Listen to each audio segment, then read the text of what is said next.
warm welcome. We've been out for 2 weeks. It's been a busy time for you. I know your daily work to keep vaccination services is ongoing, and we're back for the COVID-19 Peer Hub. There are no weekly assemblies for 2 weeks, and now we're getting ready on the 9th of November. You'll be hearing literally more than 2,000 new participants will be joining the COVID-19 Peer Hub to focus on this critical issue of vaccine hesitancy, looking at not observing that hesitancy is out there, that it's a problem, but actually sharing what works, what is working to help vaccination people on the ground make a difference, moving individuals, groups, families, your populations from hesitancy to acceptance. And this is more critical than ever during the pandemic, knowing that there are safe and effective vaccines against COVID-19 likely to be coming out, certainly in the pipeline. Now, we asked you in September, before we get to vaccine hesitancy, we first have to look at what's happened with the Impact Accelerator. And we challenged you. We said you developed an action plan in August, in the middle of the pandemic, on how you were going to keep vaccination services going, on one specific, tangible action that you were going to take. And we said, are you ready to actually take action? And you've spent 4 weeks doing that. Now, in discussing and preparing this assembly, Charlotte and Boo pointed out, well, we have to recall the 4 pillars. Remember that you made a pledge. So this is a moral commitment that you chose to make. This is above and beyond your daily duties, your daily work. And that commitment is to achieve impact. It's not only to submit a couple of reports, which is what we're basing certification on, but it's about then sharing that experience, sharing your experience, your successes, challenges, as you go with others. And then ultimately, the goal is to mobilize, to change things, to exercise leadership. Very pleased to say, therefore, that we worked through the stages very quickly. If you look at lightning speed, which I believe is not a luxury during this epidemic. And you can see here that we're now done as of the 16th of October with the Impact Accelerator. And so we had 338 Anglophones from 39 countries that were certified for Exercise 1. That was on the 4th of September. Next, we had 287, so that was 85% of the Anglophones, who joined the Impact Accelerator Launchpad. And now we have 244 who met all of the formal requirements for Launchpad certification. Now, let me just be clear, this is not about certifying the quality of the action plans or how much progress you made or certifying that a project has been implemented. It is only about the fact that you participated in the process. And we're going to be looking at the tangible results and outcomes, and what they look like now and what they're likely to look like in the near future. So here we have what changed in 1 month. At the bottom here, you can see that's the 21st of September. So you can see here at that stage, 2 weeks after having finished the action plan during the month of August, everyone completed their action plan on the 4th of September. Almost a third of you had not yet started doing anything with that action plan. So we challenged you and you made this pledge to achieve impact. And here you can see 62% had started, but hadn't really, certainly hadn't completed their doing things with their action plans. And then here you can see 8% had already said, what I wanted to do with my action plan, it's done. And that makes sense in the context of the pandemic. Many of you wanted to take defined action plans that were very specific, very timely, and very quick to complete. 2 weeks in, probably a little more, because we were a bit late sharing with you the request for the acceleration report. You can see that by that point, the proportion of people reporting who haven't done anything with their action plan is down to less than 1 in 10. And 4 out of 5 have started and are working on it, are setting that weekly objective. What are you going to get done in the next 7 days? Did you actually finish what you said you were going to do in the previous 7 days, and so on? And a slight increase from 8 to 10% of people who say, okay, I'm done now. And then at the end of the 4 weeks, 6% of you still haven't made any progress, but still were diligent enough to report on it. And 65% started. You can see that's taken another almost 20% off. And 29% are finished, almost a third, which is nearly the same proportion that hadn't actually started before then. And this is in just 4 weeks. So This is really one of the best ways we found to describe what change is produced by the Impact Accelerator. And if your project is still going on, as says Satabdi Mitra, that's fine. A very small scale, but running has been smooth. It's going well. That's wonderful. Again, this process is about your work on the ground. It's not about meeting a course requirement or completing something. You've done that. You did that with exercise 1. This is about actually taking that action plan and running or walking with it at the pace that makes sense in your context. And I'll share a little bit later, once we've gone through the country by country listing, I'll show you what happened in July 2019, the first time that we ran the Impact Accelerator Launchpad, and we'll be able to compare the numbers to see what difference, how this kind of process works in a pandemic. I want to turn to Charlotte. Charlotte, I believe you participated in the Impact Accelerator as well as Shalini participated in the Impact Accelerator in July 2019. Can you tell us what your recollection is of this process and what you'd like to say about this, what we are doing today? All right. Thank you very much, Reda. And I just want to say good morning, afternoon, evening to everyone. It's a pleasure to be back after 2 weeks of break. We missed the COVID-19 Peer Hub family. So concerning the 2019 Impact Accelerator in which I took part, it was a great experience because normally in the course, you develop a project as an individual. And usually you're thinking of, okay, at times you're thinking of how am I ever going to get this implemented?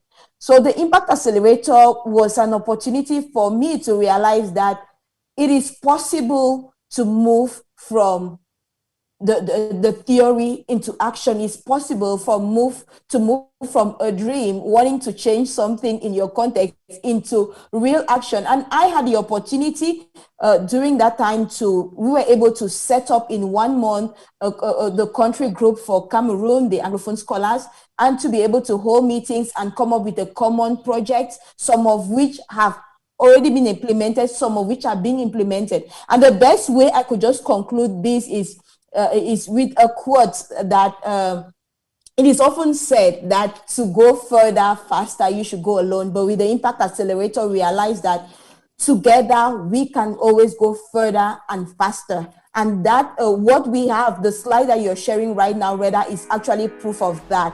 Because in 4 weeks, moving from 8% completion to 29%, that is going further, faster, together. Thank you. Thanks, Charlotte. All right, so what do these results look like country by country now? All right, this is still in French, but that's okay. These are the certification tables by country, and you can see overall 488 scholars actually completed the requirements, which were to complete, first of all, the qualification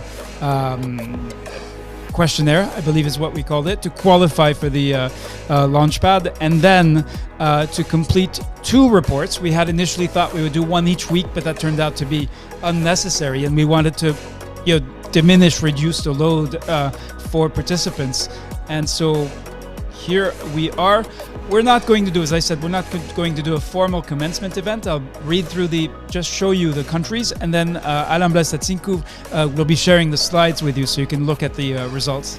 And if you are like Maria Monzon, the only person from, let me see if Maria is no, she's not here today, but 244 Anglophones, so it turned out to be it's a coincidence, 244 French speakers and 244 English speakers. Maria Monzon from Argentina, 3 scholars from Bangladesh, 1 scholar from Bhutan, and you'll see with the Anglophone countries there are more countries and more countries where there's only 1 scholar. So we want to especially honor those individuals who had to work alone, who didn't have a country team to rely on.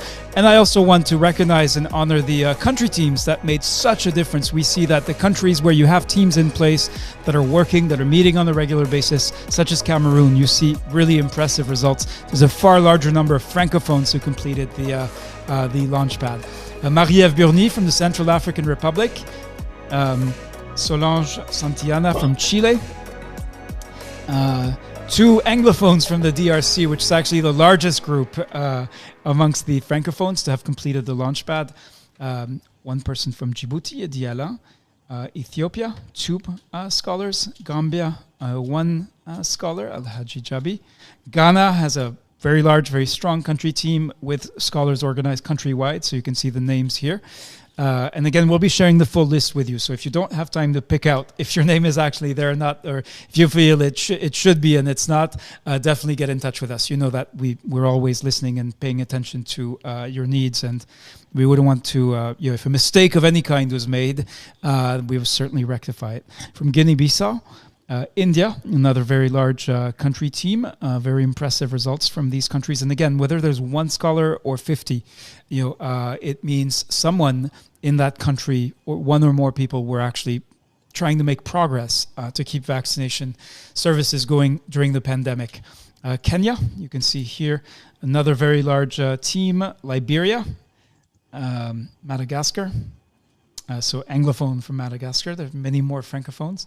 Mali, the same. Abraham Pudiogo chose to do the launchpad in English. From Myanmar, Yin Hate. Nepal, Dipesh Shrestha. Niger, one Anglophone. Nigeria now has 2 slides because of the sheer numbers of participants who stuck it out, who not only joined the Peer Hub but actually made it to the end. And you can see the list here. Again, we'll be sharing the full list. We have a lot more to deal with to get ready for the next exercise. So the team from Pakistan, you can see here the participants who completed the launchpad: Sierra Leone, Slovenia, Somalia, South Sudan, Tanzania, Timor-Leste, Uganda, and Zimbabwe. So here, let's have a round of applause. We're not going to do the readings of the names, but congratulations. This is a step in the process. The Accelerator Launchpad is 4 weeks in which you set goals, you work with your country team, you work with others to really figure out how you're going to reach the objective that you set for your action plan and what concrete steps you're going to take. So let's have, if you'd like to have a round of congratulations. Unfortunately, we cannot open your microphones, but let's, I know that this group would make at least this much applause happen. And let you look at the questions. If you're a team leader or a focal point, have a look. I'm going to be turning to you if you want to answer these questions. And if you're not a team leader, really want to know what are you going to do after the launchpad. This is really to honor you today before we move on to the exercise 2.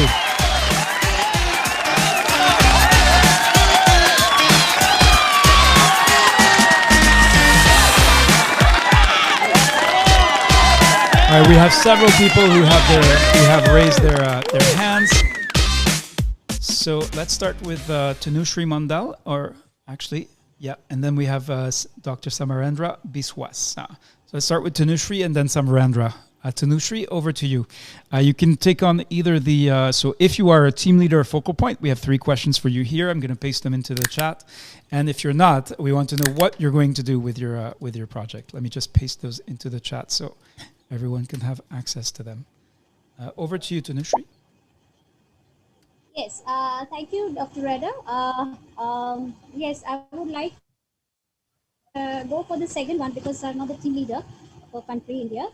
So for the next thing, I would like to answer those questions. What progress did I make in 4 weeks? So yes, my work was on the booking of immunization sessions through phone calls. So right now, what I found is that I did an impressive amount of progress in the sense that I devised a module and I was training the healthcare workers as well as the beneficiaries.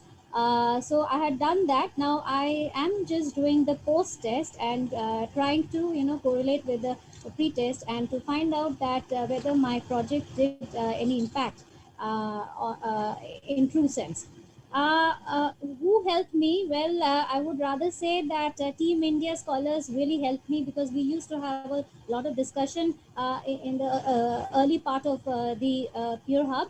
And on the other hand, I would rather say that since I was also interacting with scholars from other countries like Uganda as well as Tanzania, so they also on occasions when we used to talk, so certain ideas would come while brainstorming. So they really did help me, and overall I would rather say that the coffee the remote coffee partners, they also helped me in shaping this thing. What lessons did I learn? Yes, I learned to be brave and to face the challenges in life. I used to think that these are somewhat impossible, maybe because of the fears. I thought that it is not possible or in real. But now this has made this has given me the sense that yes, we can do it. And because the time was very short and I was apprehensive about that, so it really challenged me to the hilt, and it brought out the potential out of me, I would rather say. Was there anything that surprised you? Yes, it surprised me in the sense that it brought out the best out of me, and I could delve into many things, and it could bring a lot of ideas in me. The next action I would like to in my project is to make it successful, not only in one portion of the country, but I want to take it to the next level, because that was a piloting phase. So I would like to take it to the rest of my state, then on a national level. Apart from that thing, what I am doing in other countries like Uganda and Tanzania, I would rather say that in Uganda, I found that it is quite different, because mobile phones is only present in 30% of the population, whereas in India, it is rather, contrary. We have at least 80% of the people are having, mobile phones. So that was a big challenge, how we are going to do that thing. So this kind of challenges posed to, while we were, brainstorming, really helped me to bring out new ideas to go forward. Is there anything else we need to know? Yes, of course. I mean, this exercise really helped us, gave us the guidance, and the through it helped us to explore more. I mean, I'm a public health specialist. I'm a associate professor of community medicine. I used to look into various guidelines that came into, but reading them through the words and understanding that, making it work, implement in the real sense. So I would say that this really helped me in the process, and I'm very indebted. I would rather say that all are angels, and I'm very happy for that thing. Thank you very much. Thank you so much, Tanushree Mandal. All right, let's hear from Dr. Samarendra Biswas. Please go ahead. Yes. Am I audible? Yes, loud and clear. Okay. The thing is that what progress I made in last 4 weeks, that in this COVID situation, is a new situation. The thing is that the outreach sessions was closed in most of the part. I'm working in Kolkata as a medical officer. So with Kolkata Municipal Corporation, we and with the help of the government of West Bengal, the local state government, we tried to open the sessions which is closed during the COVID situation, and the government and with the help of the municipal authority, it is opened in most of the 89% sessions are now open. It was totally closed in March, April. In May it started, and in July, August it opened. But there are many sessions which cannot be opened due to space problem. So we have tried to look at the sites where it can be done. And another thing that number of footfall that is reduced. So IC is done among the common people in the community, so that this fear psychosis is over, and now they have started to come to the session sites. The municipal authority and government is helping us. What lesson did you learn? We have learned that in this COVID situation, the initial fear psychosis was there among the vaccinators as well as the beneficiaries, guardians. So as the days progress, the number of vaccinators who were afraid, they are working with the ILA surveillance. So somehow they have overcome their fear, psychosis, and they are doing the immunization program successfully. So it is our success that most of the outstation is open now. Was there anything that surprised you? It is that surprised me most is the response of the community. Now they are gathering, but the uh, gathering overcrowding is a problem now, as many of the guardians who were waiting for so many months for their children to be vaccinated are now coming to the session sites to vaccinate their children. But the problem is that uh, 20 or 30, the staggering approach is there, so they have to wait for that. What is your next action to move your project forward? We want to extend this project other parts of this state, so that the more sessions can be organized within this period, because COVID situation is not improving. It is worsening in some parts of Kolkata and adjoining Kolkata, but immunization session should not be stopped. And we have done a calendar for the whole year, so that even during the festivals, the immunization session was open. The big festival is just over in Bengal, that is Durga Puja. But in spite of that, the sessions were open during that holiday. Is there anything else we need to know? That we want to know how far we can go, how far we can go with our this proposal, so that the other parts of the state can adopt this program, and our immunization coverage is matched with the previous years. It is 65% less at present. Thank you, Reda. Thank you very much indeed, Dr. Samarendra Biswas and Tanushree Mandal. We have more hands raised. We have Infinix Hot 7 Pro. Could you let us know what is your actual name and unmute yourself, please? And then we have Roger Scani and okay, Dr. Mohammed Mirza as well. Let's have a couple of more people tell us what they're going to do next now that the launchpad is completed. As I explained, you will be receiving your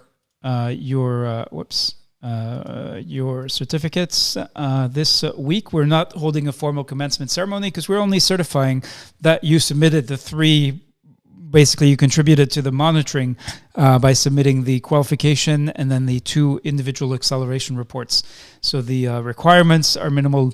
The important part of the Launchpad is that it helps you, sets you on your way, and there seems to be some evidence from your own reporting that many of you have made actually remarkable progress. We'll actually have a control group within a couple of weeks. We'll be able to compare this group with the group that did not participate in the Launchpad but also completed action plans, and we'll be able to see if that made any difference.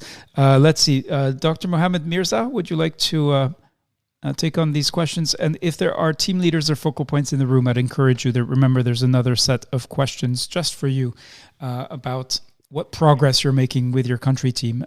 Dr. Mohammed Mirza, the floor is yours. Yes, thank you, Reza. I am sure you can hear me. Loud and clear. Well, thank you very much for giving me the platform to share my efforts regarding the COVID-19 PNF exercise and later on the Impact Accelerator. This really revolutionized my work. I'm basically working as District Surveillance Officer in District Rawalpindi, Pakistan. I've been working over here in this position for last almost 4 years now. What I'm mostly concerned is with the vaccine preventable disease surveillance. Special focus will be on AFP and measles. So what happened after the onset of the COVID-19, as it's a global phenomenon now, as you all might recall, I mean, the notification decreased there was a reluctance towards coming to the hospital for the treatment for the the notification of the VPDs, it just decreased. And for measles, the non-measles, non-rubella discarded rate, that is a global indicator, and it should be 2 per 1 lakh population, and that shows that the surveillance in the community is at par with the global standards. So Alhamdulillah, till now I've been barely able to meet that, but due to COVID-19, it was on the card that I might lose my target, and that could give to apprehension that there might be cases in the community which have been missing. So that was the main impetus, or rather the focus for my project. And my project was community-based, focus on community-based surveillance, as the masses were reluctant to come to the hospitals on account of fear of contracting COVID-19. Likewise, there was another drawback towards the masses with the vaccine hesitancy, reluctance towards routine immunization. That was another impedance, and both coupled, and we were quite afraid that we might be seeing the VPD outbreaks maybe unnotified and in the community, and that could really dent our targets. So that was the main focus of my challenge, and we prepared that challenge in time, and now that was action time. And very briefly, very quickly, pretty quickly, I would start with what progress did you make in 4 weeks. So as I mentioned in my action steps, I started basically hectic training sessions with all of my town in charges, and in turn they started the trickle down training of all the the field supervisors. They were at disposal, and the focus again was on CBS, the community-based surveillance, for VPDs identification, notification, and simple, tailored local language presentations were made, and it was quite motivating to see that there were quite large audiences who attended the presentations. And naturally, my administration, my CEO, my DO, and all, they participated, and they really motivated and helped me arranging all those meetings. And the lessons I learned that although before the onset of COVID-19, the notification from the teaching hospitals was quite sufficient, and we were quite satisfied. But after the onset of COVID-19, we came to know that there might be some other surveillance method which we were missing initially, which might be helpful in such a scenario. So that was the lesson which I learned, that I should be adopting some other alternative means just to improve my notification, and those means should continue in the post-COVID era. Those are very helpful tools which I was missing, and which I started focusing because of the need, obviously, because I was desperate that the notification has decreased and I might be doing something special just to not to miss the cases. So we did different things. We created different WhatsApp groups, and I tailored with I bifurcated the groups into the town groups, and I really involved in all those town groups, throwing them the notification patterns, giving them the memory hammers about the notification, about the measles and all that. And again, the people were quite reluctant to come to the hospital. So what we did, that we went to their houses, we went to the community. I arranged different community sessions with the help of the local people. We have a staff in our country, we call that national program. We have lady health supervisors, and they control few ladies in the community which are local resident over there. They visit 7 houses per day. They are basically involved in mother and child health services, but I utilize them for measles notification. As you know, it's quite an age-old disease, and even the elders in the house can easily identify a measles case. So I focus on that, as well as I mentioned in my action plan, I was thrilled to introduce a toll-free number, but due to the financial constraints, I was not able to do that. So what I did, we had a very simple local language tailored message for routine immunization and notification of vaccine preventable diseases in major print newspapers, and we gave our number as the local hotline or the helpline, and that proved quite useful, as I had few calls where the community members or the masses and the members of the community reported that they might be fit, that the child is suffering from measles. So they thought it is prudent enough to report that case to me. And we had done the blood sample withdrawn from their home, and then we sent that to the reference lab. So establishing a toll-free number, or rather a WhatsApp number, was quite helpful. What I am, the thing which surprised me is that even the minute, simple individual efforts can really make a huge difference. The lesson I learned that not just traditional ways of notification are helpful at times. At times you have to be very tricky and you have to deviate from the routine, and that might help you in the longer run. Next action move would be, I'm planning to make short action videos on routine immunization, on the importance of measles, and we are going to throw those videos on local cable networks where most of the masses view the cable channels, and that might be quite helpful. And anything else we need to know? Well, now this is time when I need to know the impact of my actions, and I believe that I've done quite a lot, and this Scholar course has really helped me, and really, I've been able to improvise my working, the style of my working. Though the working is very hectic these days due to COVID-19, the contact tracing and all that, there are certain additional administrative burdens on my working, but still this course is really helping me excel, and really I think I'm in a position to really teach the newcomers the unique ways of surveillance. We know the active surveillance, the passive surveillance, the active surveillance, sentinel surveillance, and all that. But I think the order of the day, or rather in the post-COVID era, the community-based surveillance is the way forward. And I think I've done quite a lot, and still I'm not finished. I need to get the job done and be in touch with all of you. And thank you very much for providing me such a platform and interacting with the international scholars. I'm learning quite a lot from this platform. Thank you very much, Siddha. Thank you very much indeed. I'm just queuing up the comparison that I promised. Thank you for these contributions. So we're past the halfway mark. What I wanted to bring your attention to is, so I showed this in the first part of the session, and you can see we went from 8% who said they had finished their projects to 29% who reported throughout the 4 weeks. Let's now go back in time. So in July 2019, so before pre-COVID, we ran the first Impact Accelerator Launchpad, and I know many of you, including the two team leaders who've had their hands raised up, participated in that Launchpad. And I want to show you the comparison, because we have both the data to compare to and the control, which we're going to have again by looking at people who did not participate in the Impact Accelerator, who did an exercise one action plan, what happened to them, how did they do. So just to give you a taste, this is from 2019. So you can see here it says July 2019.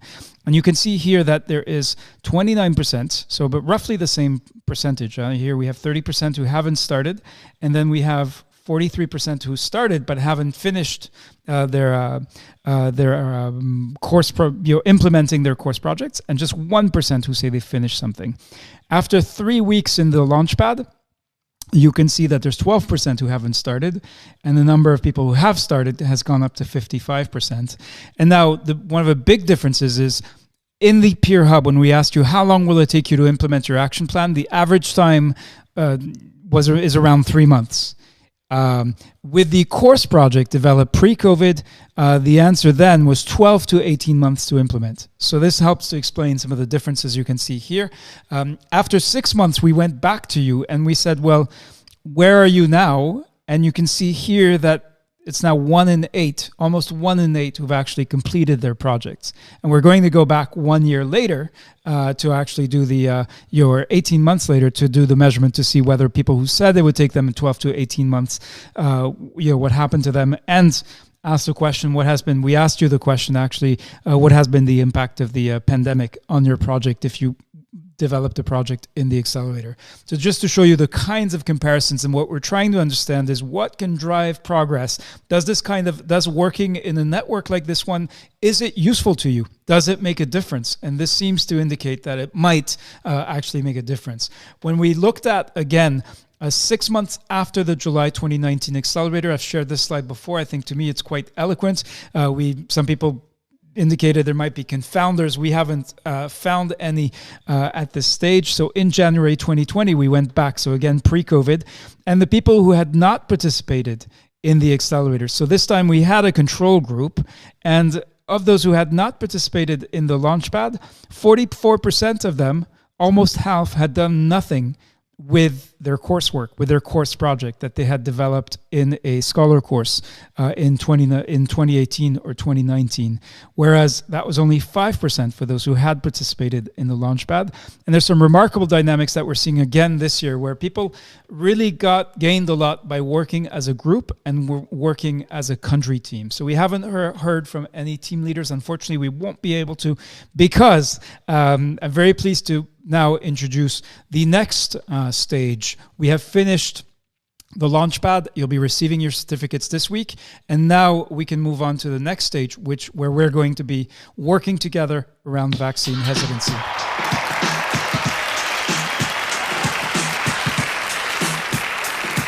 This you have seen. You can see that the announcements for this is actually exercise 2. We just thought that telling somebody who wasn't in the Peer Hub, this is exercise 2, wouldn't make any sense. Was shared 382 times in less than 2 weeks. Remarkable. And this is again to the credit of the members of the Peer Hub who were asked to share if you felt that this was a worthwhile initiative.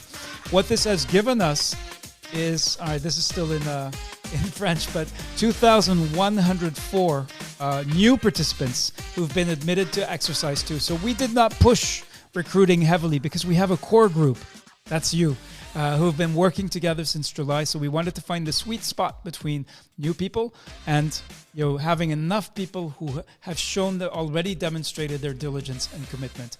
But that's more than 1,000 Anglophones who are going to be committing to exercise 2, focusing on vaccine hesitancy. And this is, again, when I want to turn to you. This time I'm going to lower the hands that are raised, because we did this in the final week of the Launchpad, around the 16th, before the 16th of October, the week on the 12th of October, I believe. We asked these questions, and this is, in a nutshell, going to be the core of the exercise. So really, I'd like you to think, if you haven't already, of a time when you helped an individual or a group overcome their initial reluctance, hesitancy, or fear about vaccination. And what we'll be doing during the exercise, there's a very clear schedule that's outlined here that I hope all of you have looked at. If you've decided to participate in exercise 2, it will be onboarding and orientation. So onboarding is mostly for newcomers. If you're made it through exercise 1, you understand how this works. You may not need to participate in the onboarding activities. Orientation is quite important. This is where we're going to get to know each other and welcome new people to the second exercise. And then we'll be going through the peer review development process. So develop, this time, a case study. One time when you managed to help someone overcome their initial reluctance, hesitancy, or fear of vaccination. Week, you'll be submitting at on the 4th of December. In week 3, the week of the 7th of December. So we're moving towards the end of the year. In some countries, it's also moving close to the end of year vacations and festivities. So in week 3, we'll be doing peer reviewing. And by then, we hope to be able to work with some of the key partners in this space to explore prospective scenarios around the future rollout of COVID vaccines. So we have very safely and cautiously focused the Peer Hub on the urgency at hand, which has been, keeping vaccination services going or resuming vaccination, doing catch-up and so on. But we know that the stakes before us for anyone working in immunization right now is sooner rather than later, we hope, going to be about new vaccine introduction. And so even though we may not have all the characteristics of the vaccines that will be used in various countries, we know enough to build some prospective scenarios to help think through individually and collectively, in country and between countries, what that future rollout looks like. And there's also an opportunity potentially for people who participate in these scenarios to then to be able to contribute to their country's effort as different countries ramp up, probably not on the same schedule, their their rollout of the COVID vaccine. So I want to challenge you now with these questions. These are the questions that we'll be asking in the case study. And think about how much you can learn by reading how other people have answered these questions, and about reading and thinking about and sharing and discussing these different types of situations in different countries across different contexts. Going to be looking for volunteers, of course. So if you haven't already, we're especially interested in hearing from people who have been shy in the past, who may not have had the confidence. But if you're still here, you made it through exercise 1, you made it through the peer review exercise, you made it through the launchpad, please, we want to hear from you.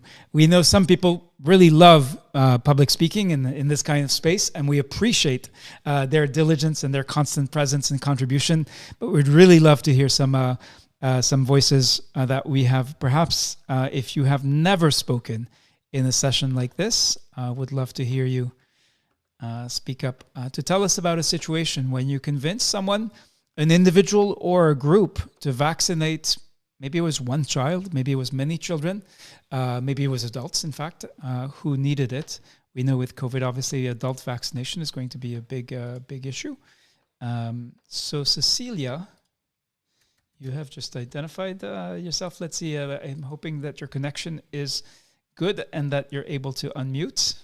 I'm asking you to unmute if you'd like to contribute and answer these questions. You can see them in the chat if for any reason you're unable to see them here. All right. And we're going to need some volunteers. Let's have a little music while everyone's thinking and considering these questions. And we'll wait until we have some hands raised.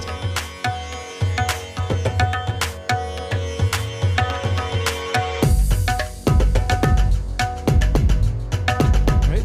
Thank you, Roger Scanny. We'll be coming to you in a minute. Let's see if we have any takers, anyone who we've never heard from in this space. Now, Rogers, don't be shy. If you that doesn't mean we won't ask you to share if no one else is up. But we really want to give a chance to people that we haven't heard from yet, as we are more tightly knit than ever. We've been through quite a lot together and been connected in various ways. And this is really the work that we'll be doing in exercise 1. Let's go to Rogers then. All right, Rogers. Okay, good evening, everyone. Good morning, everyone. Good night. Good afternoon, everyone, wherever you are across the world. I'm Rogers. I'm calling from Nigeria, Niger State precisely. Because no one wants to volunteer, I know I've shared my experience on this before. But I want to share another scenario where I also had similar experience, and together with team, we curtailed the vaccine hesitancy in a school. In Port Harcourt, then I was WHO LF. So during a polio campaign then, so there's a particular school somewhere in Port Harcourt, around Oras, the axis, that refused to vaccinate the school children. So what we did was to call some stakeholders from the Basic Education Board. Immediately they came. So because the Basic Education Board is responsible for giving license to schools, so they now said, look, we have an MOU with the Ministry of Health that during campaigns and vaccinations will ensure that schools allow their pupils to get vaccinated. So because the stakeholders from the school board were on ground presence, and the school, knowing that they may lose their license if they don't permit us to, they don't permit the vaccinators to come to vaccinate their children, that it may cost them losing their license. The school now said no, that they need to inform the parents of these puppies, and get the consent of the parents. So we gave them 1 or 2 days to do that, because before the campaign, we've given notification to schools, we've given notification to churches as well. So, but this particular school tried to prove stubborn in some way, and there have been history about this particular school not accepting vaccinators to vaccinate their puppies. So after 2 days' time, we still called the stakeholder from the school board to come together with us. So we went there and they allowed us to vaccinate the children. So in essence, the key experience here is sometimes yes, um, approval is needed from parents, but some overzealous schools and some school proprietors want to kind of thwart the state policy on vaccination. So the best way is to use the relevant agency that gives license to such schools or such authority or such churches to instigate or ensure that the children are vaccinated. So the best thing, what we pick out from there is, yes, it is essential that the health team, the health key players in the health sector are involved in vaccination, but to get a holistic and comprehensive vaccination, there is need to involve other key players like the school management board, the church authorities, the religious bodies, those that approve or give license to establishments of schools and churches where people will need vaccination. So that's one of my experience. I know the other time I shared experience about an individual where we have to use a local interpreter and someone from the tribe to engage in. So that's my experience. And there are so many other experiences, but since no one wants to speak, so let me share this. Thank you. Thank you, Rogers. That's much appreciated. All right, we have another volunteer who's Vinay Bai. I want to go to François Gas before we hear from Vinay. François, what would be your questions to Rogers? What else would you need to see? So right now he's speaking to us about his experience, but to make a good quality case study to really understand what was the situation, what happened, how it turned out, who did what were the what was involved. Would you like to what would be your additional questions? And we're not going to ask Rogers to answer them, but just to consider what kinds of questions, what kinds of things he should think about in order to build that case study when we kick off the once we kick off the exercise next week. Thank you, Reda. I'm not 100% sure how we dig more. Thank you, Rogers, for presenting. But I think the more we got detail on the background, because some information came afterwards, that the school was already a special schools that had problem in the past, and they used to be dissidents from the normal system. And so I think it's important in the background to be very specific on what is the case, the details on what really was the case based on his experience with the school. Was they refused? There was special reason for them to refuse. Does he know them, or he discovered them afterward, or he assumed that the schools was just a very special school? There is always some rebels among individuals or entities, they disagree with the rest of the system. But it's a nice story, but you need more about what was the school, what was special about that school, why did it behave like it behaved in the past, and now, was it a surprise to see the school refusing the vaccination of the kids? What was learned from the past about previous similar issues? I think it's important to dig in the challenge that you saw in more details to fully understand what you had to address and you had to resolve with different techniques. I was a bit wondering, and I think if I pick it up, I would need to dig and to be next to you and discuss to understand more. I have many more questions, but when I hear that using the authority, making a threat that they would license if they disagree, I'm never sure that when you put such a pressure, it worked. But I would always hesitate. But maybe it was wrong to hesitate. I wonder if there was, why did you choose to use authority? Did you think that you would not got it through without, with the threat of losing the license, and they only obey not being convinced, but just because there was a threat? What was the role? What was the role of the parents with that school? School and parents. Some schools have recruit people who are in a special world and agree on certain things because they seem the school needed to convince the parents, so the parents were very happy with the schools. And I would love to know more of the parents why did they agree in a school that was different from the others? Maybe a better school than the others. Maybe the children were highly performing. So there was a trust between the school and the parents. And even it looked like the school say, we need to talk to parents before you move. I found that extremely interesting. But the more detail you will give about the situation, the better we will understand your solution, the risk of the solution. If you had to, why did you choose that approach? Or were you imposed the approach from the authorities? Did you look for it? And what was the true impact there is a short term and there's a long-term issue. Would you have to redo it each time there is a new vaccine? You have to go through it. If a COVID vaccine come in, do you think you will face a problem with that school again? So I have many questions. I think it's a very interesting case study. And the more you will provide details, the options you choose and why you choose those options, the better it will be for everyone, I think, to understand. Thank you. Thank you, Francois. So we're not going to ask Rogers to answer any or all of it, much less all of these questions now. But just to give you a sense of what kinds of things we expect you to wrestle with and think about and ultimately write up in a case study that you will then submit for peer review and that you will then revise and finalize at the end of the 4 weeks. So by that point, we will be mid-December.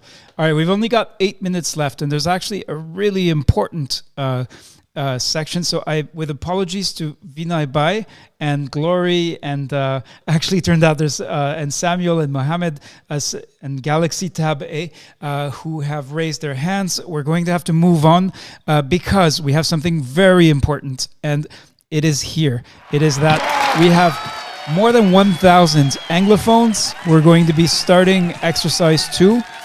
More than 800 of them are completely new to Scholar. So they have not been in the Peer Hub.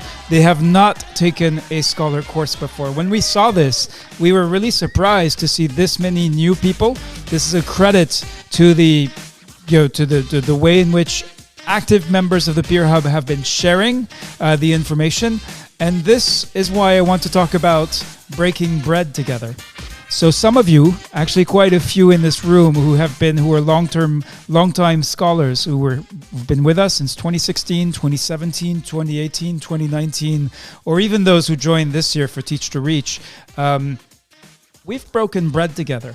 And this is the meeting of accompaniment, accompagnement in French, which is about sticking with a task until it's deemed completed, not by the person who's helping you along, but by the person who's receiving the help. So he started in 2017, 2018. We saw that many scholars were helping each other. And we thought, well, there's something quite remarkable going on here in terms of solidarity and support, in the same way we do it in a very structured way with peer review. Well, we saw scholars helping each other spontaneously. And so for those of you who are here in the room, and we have over 140 people, 141 who are here right now, so that's about a little less than half of the people who completed the Launchpad. So we know we're missing quite a few, but we hope they'll watch the video, and we'll certainly reach out to them. But if you're here, you're amongst the most committed and diligent. And these are the questions I'd like you to ask yourself. Do you feel ready to help others in using this Scholar system, in being in the Peer Hub and doing things in the Peer Hub and getting that exercise done? Do you feel ready to support someone else? If someone who may be different from you in a different country or in your country, from a different level of a system, someone who is a doctor and you're not a doctor, or vice versa. Do you also feel ready to set clear limits so you're not just available 24/7? Do you also feel ready, if you want to help, we need to know what's happening with that help. So, to ask you to report on what is happening with the help and the support that you're providing. These are some of the questions we'd like you to ask yourself. And this happens spontaneously with the Francophones. If you do feel ready, please type yes into the chat so we can see it. Make sure you're sending to panelists and attendees, because we're going to be inviting you to support new scholars. We've got a large group that is going to be there on Monday. We deliberately wanted to keep this session, got over 800 new people who are going to be, new Anglophones who are going to be joining, and we wanted to make sure that we had at least one session with this group, we have been working together since July at least, and many of you, of course, are alumni of the WHO Scholar courses, of the Teach to Reach program, and so on.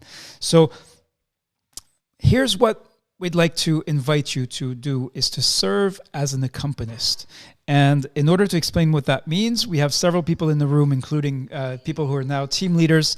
You can see we'll be sharing the slides with you, so you can go through this on your own time. I'm not going to read through them with 4 minutes left on the clock. It's much more interesting to turn to you. There's very specific things that accompanists can do during onboarding, during orientation, to help people along. And we know, we asked this question, well, does accompaniment, this idea that a scholar says, yes, I'm ready to help someone else. I'm ready to help someone who is new to this scholar system, doesn't know how it works. You know how people are, especially in the first couple of weeks. Some people, we give them very detailed tutorials, and we don't really know if they watch them or not, but they're still confused. They're still crying for help and saying, I don't know what I'm supposed to be doing or how to do it. We send them detailed step-by-step instructions, and still they say, I can't, something's not working, something's not right. And then finally, they get somebody on the line, usually Alain Blaise Tatsinku in the recent past. And in 10 minutes, they say, now I understand. That's the difference that an accompanist can make. And if you decide to serve as an accompanist, I see many yeses in the chat. That's what we'll be asking you to do. As I know that there are many distinguished and highly qualified and experienced accompanists in the room. If you have served as an accompanist, I'd like to ask you to raise your hand and share your experience, and we'll finish the meeting that way. We'll be following up by email with more instructions for those of you, inviting you to serve as an accompanist in the upcoming exercise. Many of you have received support from fellow scholars who served as accompanists, so I think there's many of you who know what this is about. You've been a bit shy today in terms of raising hands. I know there's connectivity issues in many countries right now, but please, if you would like to, okay, yes, Halima, a warm welcome to you. Please, we would love to hear, to have you share your experience. I hope you can, your connectivity. Yes, wonderful. Welcome. Hello? Yes, we hear you loud and clear. Yeah. Good evening, and good to be back with to the community where we are comfortable sharing ideas, learning from each other. As an accompanist, it has helped me in so many ways. To help others, I have equally helped myself, and I'm a better person that I used to be before I joined the scholar community. My work is not the way it used to be. My perception concerning immunization completely has changed, and I am doing better by the day. And in helping others, I find joy in helping others because I equally help myself and I get better knowledge as I do to others. I think basically that is what I have stand to gain in this program. Helping others, mentoring them, and equally helping myself too, to gain better understanding. Thank you. Thank you very much indeed, Halima. And yes, when we saw these numbers, when we saw how many new people are coming into the COVID-19 Peer Hub, we said we have to call for accompanist support. To close this meeting, I'm going to ask Dr. Alain Blaise Tatsinku. In a way, he has been accompanist number one. He was part of the first cohort where he really went out of his way to help others. And we saw this and we said, well, wait, if there is that solidarity, there's that willingness to help each other, then let's support that and recognize that and honor that. Alain, would you like to tell us should someone serve or not as an accompanist? What would you want to say there? Thank you. Good afternoon, good evening, Reda. Once again, thanks everyone here. And then first of all, congratulations if you're here for all the long work done, the work of your passion, expressing your passion, wanting to go above and beyond your workload, your daily workload, and really want to express your. So Reda, for responding to you, accompanist means sharing the bread. So when you share the bread, you have two halves of your bread. So two people are eating that bread that we share. That is accompanied from Paul Farmer. So being an accompanist means really to learn. You support a scholar because you want to help a scholar to express the passion. You want to help a scholar to help the country is working for, help the scholar because you understood that immunization is not just a country or a town, it's about the world we are living in. And the COVID-19 is reminding all of us that we are all living in the same big village where epidemic and all those pandemic, they don't have borders, they don't have colors, and they just here. And if you want to face them, let us have they are doing. Let's be that big village. And the scholar community is a nice place to start.